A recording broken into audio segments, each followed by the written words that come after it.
Boiled peanuts. Born in the American South when farmers needed to use green peanuts that weren't dry enough for roasting. The only option was boiling. Raw peanuts submerged in heavily salted water for 3 to 7 hours until the shells turned soggy and the peanuts inside went soft and bean-like. Some bars added Cajun seasoning or Old Bay. Traditionalists insisted the shells had to be completely waterlogged and falling apart before they were done.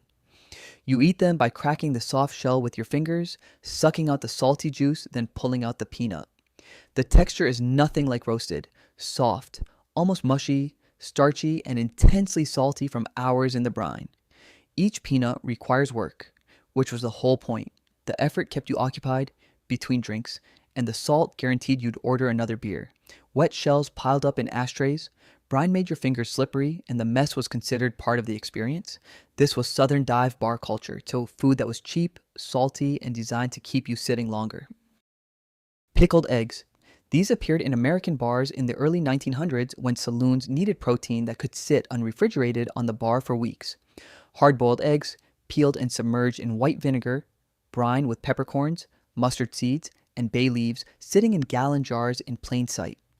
Some bars added beet juice, creating bright pink eggs that looked even more suspicious. After at least a week in the brine, the whites turned rubbery and slightly translucent from the acid, the yolks dry and salty throughout. They were served whole or sliced straight from the jar with a toothpick.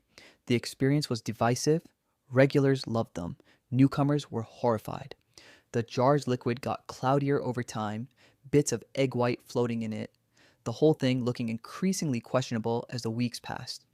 Bars kept them anyway because they were cheap, lasted indefinitely, and the salt and vinegar kept customers thirsty.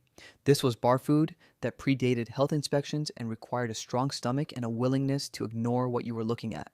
Turkey gizzards.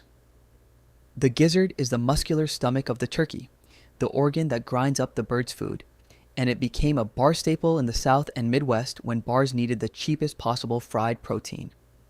The preparation started with a long boil to tenderize, then a dredge in heavily seasoned flour, then deep fried until the coating went golden and crispy. The outside was crunchy. The inside stayed dense and chewy with a dark, organy flavor more intense than regular chicken. That iron-rich taste that organ meats have and that squeamish people never forget. Served hot in baskets with hot sauce or ranch. They looked like small fried nuggets until the texture hit. People who grew up eating organ meats ordered them without hesitation. Newcomers who thought they were getting chicken nuggets learned quickly and permanently. This was bar eating for people who didn't waste any part of the animal and needed cheap protein with their beer. Mixed nuts. Mixed nuts became bar staples in the 1960s when nut companies marketed them as sophisticated cocktail snacks, and the concept was sound until you thought about the bowl. Large tins sitting open on the bar, dozens of drunk people reaching in with unwashed hands all night. The cashews disappeared first, then the almonds. By last call, the bowl was mostly Brazil nuts, peanut skins, and salt. The nuts themselves were fine, crunchy, salty, protein-rich, designed to make you thirsty. The problem was everything surrounding the nuts. Some bars refreshed the bowls nightly. Others added fresh nuts on top of old ones, creating layers of varying freshness, going back further than anyone wanted to calculate. The communal nature was part of bar culture. Sharing the bowl meant you belonged. Germaphobes avoided it entirely. This was pre-pandemic bar snacking, when nobody thought twice about eating from a bowl that had been touched by everyone in the room. Popcorn made with lard. Popcorn arrived in bars in the 1930s as the cheapest possible snack, and Midwestern dive bars took it one step further by popping it in lard. Lard was cheaper than oil and added a flavor that vegetable oil couldn't approach. Richer, more savory, with a subtle pork undertone that made the popcorn taste like it meant something. Kernels went into a pot of melted lard behind the bar, heavily salted straight out of the pot while still hot. The result was fluffy but substantial, slightly greasy, aggressively salty, with the lard solidifying slightly as it cooled and gluing pieces together in small clumps. By the end of the night, the bowl held unpopped kernels, salt, and those half-popped ones that broke teeth. Nobody cared.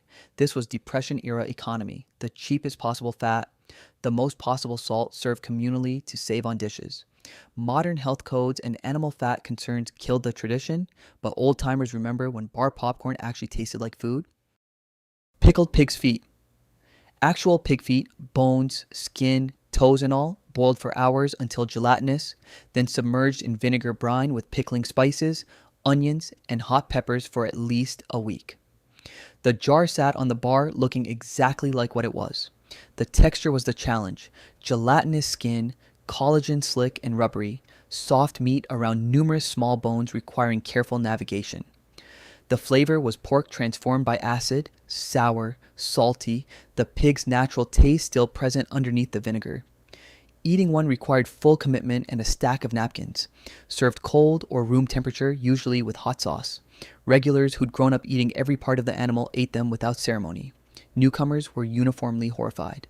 This was poverty food that had migrated into bar culture, cheap, indefinitely preserved, requiring no cooking, and perfectly calibrated to make cheap beer taste better by comparison. Questionable cocktail garnishes. The garnish tray behind a dive bar told you everything you needed to know about the establishment standards. Orange wheels and lemon wedges cut in the morning and sitting out all day, edges curling and browning. Maraschino cherries fished from industrial jars with bare fingers or tongs that had touched everything else. Olives in cloudy brine with pimentos that had turned to mush. Some bartenders squeezed the same lemon wedge into multiple drinks until it was completely desiccated. When things got truly desperate, improvisation took over. Pickle slices from the burger station, pepperoncini from the pizza area, that jar of olives in the back of the fridge that nobody remembered buying. Each garnish arrived in your drink, carrying whatever it had accumulated throughout the evening. People ate them anyway because they signaled the drink was finished. The maraschino cherries were the worst: artificial color, chemistry-forward syrup, preserved beyond any natural recognition. But down they went, red dye and all. Old condiments. The condiment station at a dive bar was a monument to optimism. Plastic squeeze bottles of ketchup, mustard, and mayonnaise sitting at room temperature indefinitely. The outside sticky from hands that had touched everything. The caps crusted with residue that had been there long enough to fossilize. The ketchup was usually fine. Vinegar and sugar do their job. The mustard had oxidized to brownish yellow at the top. The mayo was the one that kept food safety inspectors up at night.